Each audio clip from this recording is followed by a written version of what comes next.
United Health and Elevance lower today amid growing worries over a spike in premiums tied to the expiration of Affordable Care Act premium tax credits. The change would affect millions of Americans. Let's bring in Lance Wilkes, who covers healthcare services stocks for Bernstein Research.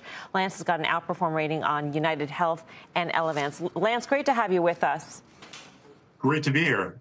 First, I want to get your take on President Trump's Truth Social post earlier today, basically saying, he'd rather hand out money directly to Americans to enroll in their own health insurance as opposed to continue these subsidies. In your head, does that mean that the subsidies are surely going away, that some sort of direct funding plan is the only way President Trump is going to agree to getting health care to Americans?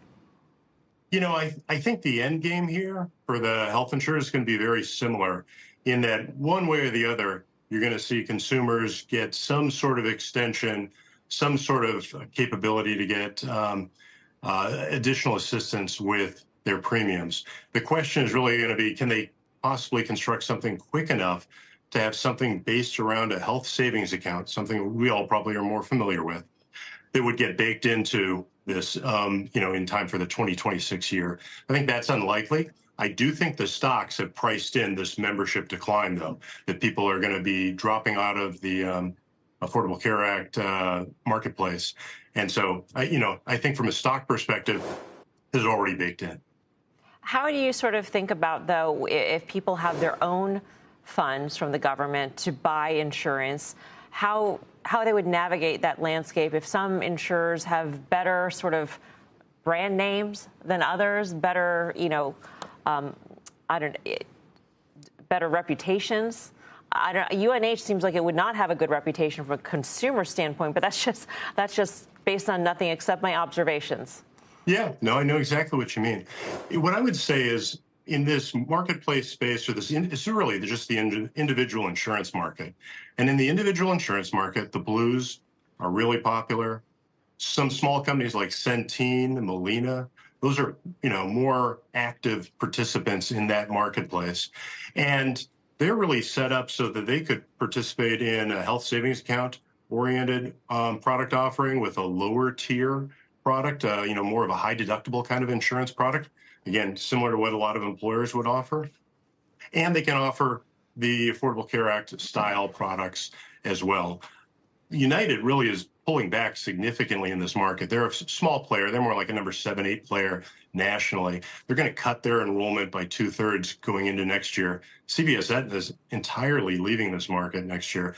I think the real story for the stocks here is it's really an insurance pricing cycle. And you're seeing a withdrawal of competition that's going to lead to, strengthened pricing, improved margins, and recovery. So, Lance, when I look at it, you named them, the two of them, Molina and Centene. They have the most exposure to Medicare, Medicaid.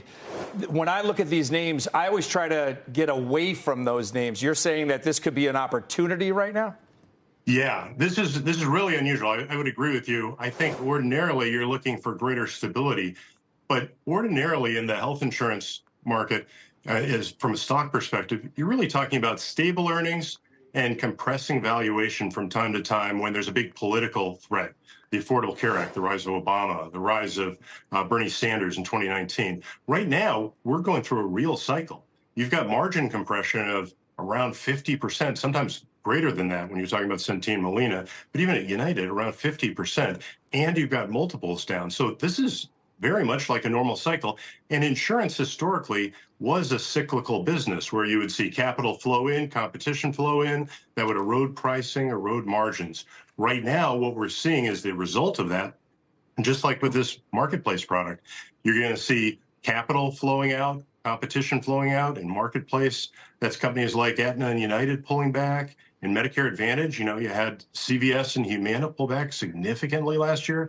United and Elevance pulling back significantly this year. And these are really industry sort of things. The industry is losing money in these products last year in 24, this year in 25. And that's going to lead to pricing discipline and improved margins and recovery. All we're talking about is just getting to recovery here.